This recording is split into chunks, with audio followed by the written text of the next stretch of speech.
ಶಾರದಾ ಸ್ತವನವನ್ನು ನಮ್ಮ ಶಾಲೆಯ ವಿಜ್ಞಾನ ಶಿಕ್ಷಕಿಯಾಗಿರ್ತಕ್ಕಂಥ ಜ್ಯೋತಿ ದೀದಿಯವರು ತಿಳಿಸಿಕೊಡ್ಬೇಕಂತೇಳಿ ಕೇಳ್ಕೊಳ್ತಾ ಇದ್ದೀನಿ.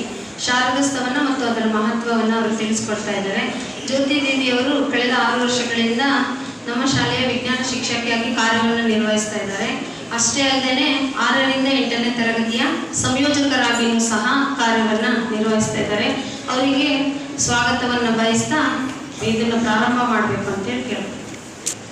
ಇವತ್ತಿನ ದಿನ ನಾವು ಇದು ಒಂದು ವಿದ್ಯಾದೇವಿಯ ಶಾರದೆಯವರಿಗೆ ಅರ್ಪಿತವಾದ ಒಂದು ಭಕ್ತಿಗೀತೆ. ಯಾವುದೆಂದರೆ ಏ Hamsavahini. Every day we use to chant, right? So regarding ಏ Hamsavahini, let us know the meaning. All of you please sit straight. ಏ ಹಂಸವಾಹಿನಿ ಜ್ಞಾನದಾಯಿನಿ ಅಂದರೆ, ಏ ದೇವಿ ಶಾರದೆ, ನೀನು ಹಂಸವಾಹನವನ್ನು ಹೊಂದಿದ್ದೀಯಾ, ನೀನು ಜ್ಞಾನವನ್ನು ನೀಡುವಳಂತಾಗಿದ್ದೀಯಾ ಅಂತ ಅರ್ಥ. ಒಂದೊಂದು line by line I will going to tell, you just understand what is the meaning behind it. Okay. ಅಂಬ ನಿರ್ಮಲ ಮತಿದೆ ಅಂದರೆ, ಏ ನಿರ್ಮಲ ಮನಸ್ಸಿನ ತಾಯಿ, ನಮಗೆ ಶುದ್ಧವಾದ ವಿವೇಕಪೂರ್ಣ ಬುದ್ಧಿಯನ್ನು ನೀಡು, ಭಾರತವನ್ನು ಜಗತ್ತಿನಲ್ಲಿ ಶ್ರೇಷ್ಠ ರಾಷ್ಟ್ರವನ್ನಾಗಿಸು ಅಂತ ಅರ್ಥ ಇದೆ ಇದರಲ್ಲಿ.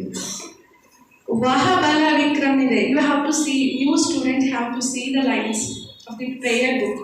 ವಹ ಬಲ ವಿಕ್ರಮದೆ ಅಂಬ ವಿಮಲ ಮತಿದೆ ಅಂದರೆ, ನಮ್ಮೊಳಗೆ ಶಕ್ತಿ ಮತ್ತು ಧೈರ್ಯವನ್ನು ತುಂಬು, ವಿವೇಕವಂತಿಕೆ ನಿತ್ಯ ವೃದ್ಧಿಯಾಗಲಿ ಅಂತ ಅರ್ಥ.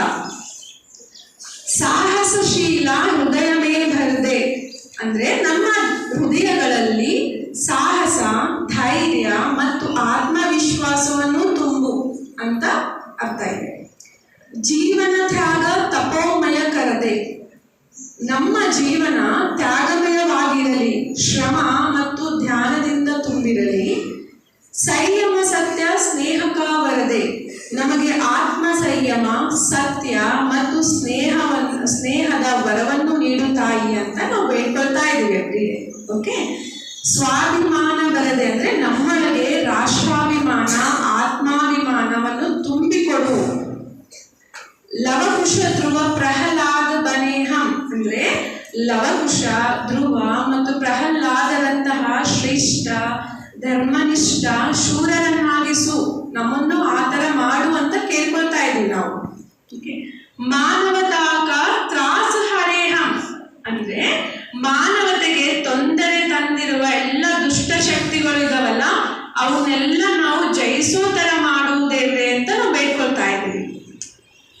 ಸೀತಾ ಸಾವಿತ್ರಿ ದುರ್ಗಾಮ ಅಂದರೆ, ಸೀತಾ ಮಾತೆ, ಸಾವಿತ್ರಿ ಮತ್ತು ದುರ್ಗೆಯಂತಹ ಶಕ್ತಿಶಾಲಿ ಧೈರ್ಯವಂತಹ ಮಹಿಳೆಯರ ಗುಣಗಳನ್ನು ನಮ್ಮ ಜೀವನದಲ್ಲಿನೂ ಅಳವಡಿಸಿಕೊಡುವಂಥ ಶಕ್ತಿ ಕೊಡುವಂತ ಬೇಡ್ಕೊಳ್ತಾ ಇದ್ದೀವಿ.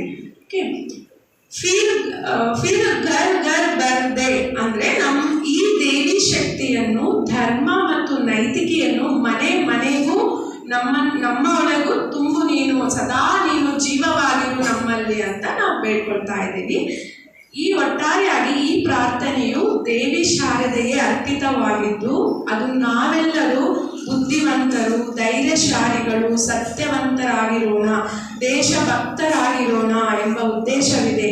ನೈತಿಕ ಮೌಲ್ಯಗಳು, ತಪಸ್ಸು, ತ್ಯಾಗ ಮತ್ತು ಮಾನವೀಯತೆ ನಮ್ಮ ಜೀವನದ ಭಾಗವಾಗಲಿ ಎಂಬ ಸಂದೇಶವನ್ನು ಇದು ಹೊತ್ತು ತಂದಿದೆ.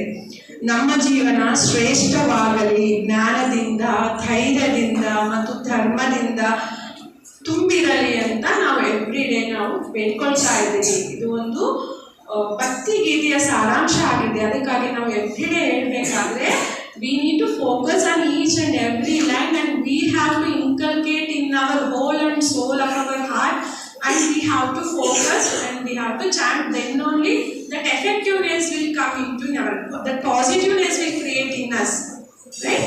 Dhanyavad.